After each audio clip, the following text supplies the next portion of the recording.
saludar a esta hora a Luis Izquiel. Él es abogado, penalista, asesor de la Comisión de Justicia y Paz de la Asamblea Nacional y profesor de la Universidad Central de Venezuela. Luis, bienvenido, gracias por acompañarnos. Hola, Idania, ¿cómo estás? Muchas gracias a ti. Yo comenzaría preguntando, porque las denuncias van como increciendo en relación al quehacer del FAES.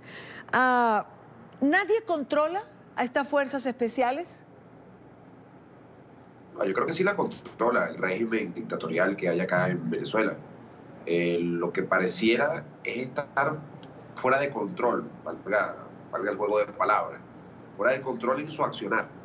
Porque si vemos las cifras, Idania, el año pasado, según el Observatorio Venezolano de Violencia, hubo más de 7.500 muertes violentas en Venezuela a manos de los cuerpos de seguridad. Estamos hablando de 21 muertes violentas por día. La mayoría de ellas se presumen ejecuciones extrajudiciales. Pero además de estas ejecuciones extrajudiciales, que son violaciones graves a los derechos humanos, ocurren cosas como la que decía la gente allí en la protesta.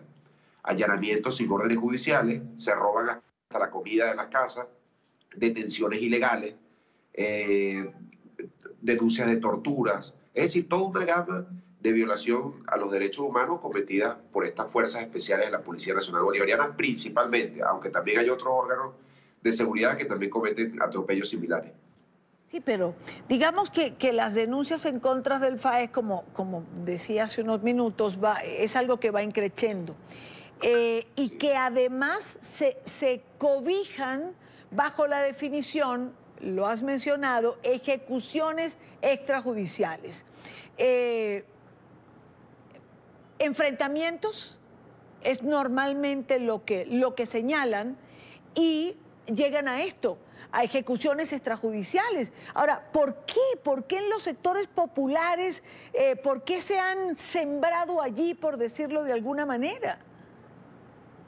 Bueno, Idania, esta es probablemente la política más represiva que se ha visto en toda América Latina. Estamos hablando de 7.500 muertes en manos de los cuerpos de seguridad, repito. Y esto bajo una dictadura que supuestamente es de izquierda, supuestamente es progresista, supuestamente es humanista. Algunos afuera todavía se creen eso. Y resulta que lo que ha desplegado en Venezuela, repito, es una brutal represión contra los pobres, porque cuando nosotros analizamos quiénes son las víctimas principales de estas ejecuciones extrajudiciales, son jóvenes, varones, trigueños también, pertenecientes a los sectores populares, a las barriadas venezolanas, como esta donde hoy se presentó, que es seguramente el barrio o la favela más grande de América Latina, que es Petare. Pero eso no solo ocurre allí, ocurre en todo el territorio nacional. La FAES no solo actúa en Caracas, actúa en los 23 estados del país más la capital. ¿Quién maneja el FAES, Luis? Lo maneja, por cierto, acaban de cambiar el director hace como un mes, una persona que se presume ligada a los grupos paramilitares denominados colectivos.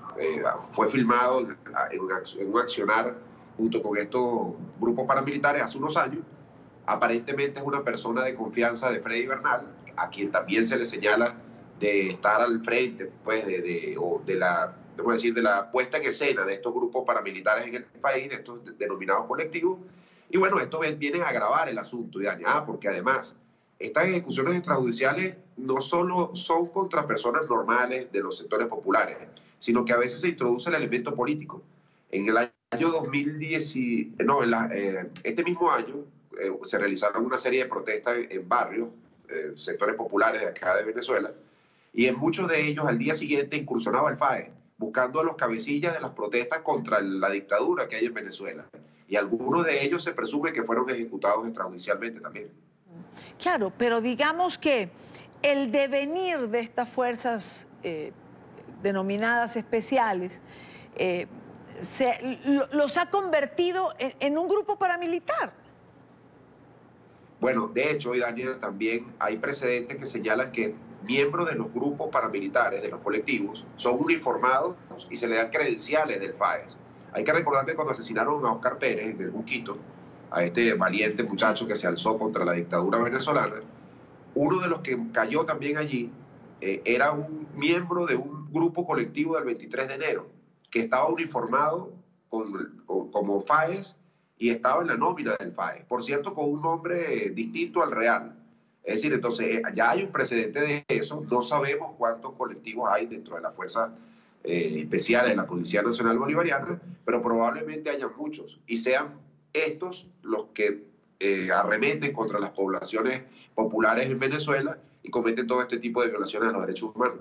Pero ahora, como todo grupo paramilitar, Luis, cuando se crea, tienen un fin determinado, pero nunca se sabe dónde se termina con ellos, y creo que esto es lo que está pasando precisamente con el FAES.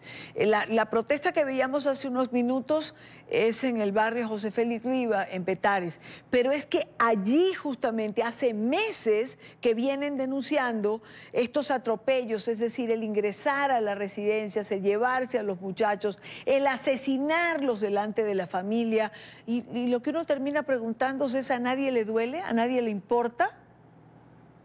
Bueno, a mucha gente le duele, y de hecho esto ha sido denunciado en organismos internacionales. Hay que recordar que la dictadura de Nicolás Maduro tiene un proceso judicial en la Corte Penal Internacional por violaciones graves a los derechos humanos, y este tema de las ejecuciones extrajudiciales seguramente también están siendo analizadas por la fiscal de la Corte Penal Internacional. Ahora bien, esta FAES hace un trabajo sucio desde distintos ángulos, ¿no? Uno de ellos es supuestamente luchar contra la delincuencia, porque lo que alegan es que la mayoría de esas ejecuciones extrajudiciales son contra personas involucradas en hechos delictivos, cosa que viola nuestra Constitución y nuestro ordenamiento legal, porque acá no hay pena de muerte, ¿no? Y la otra tiene que ver con amedrentar a la gente, sobre todo en los sectores populares, para que no protesten porque ganan $6 al mes, ese es el salario mínimo acá en Venezuela, para que no protesten porque no se consiguen las medicinas, porque en los hospitales se muere la gente de mengua, porque la gente está comiendo de la basura en las calles. Entonces tiene también esa función de amedrentar a todo el que pretenda protestar por esta grave crisis humanitaria que hay acá en Venezuela. Gracias a Luis Isquiel, abogado, penalista, asesor de la Comisión de Justicia y Paz de la Asamblea Nacional. Luis, te agradezco mucho estos minutos con nosotros. Gracias a ti, Daniel. Saludos a toda tu audiencia.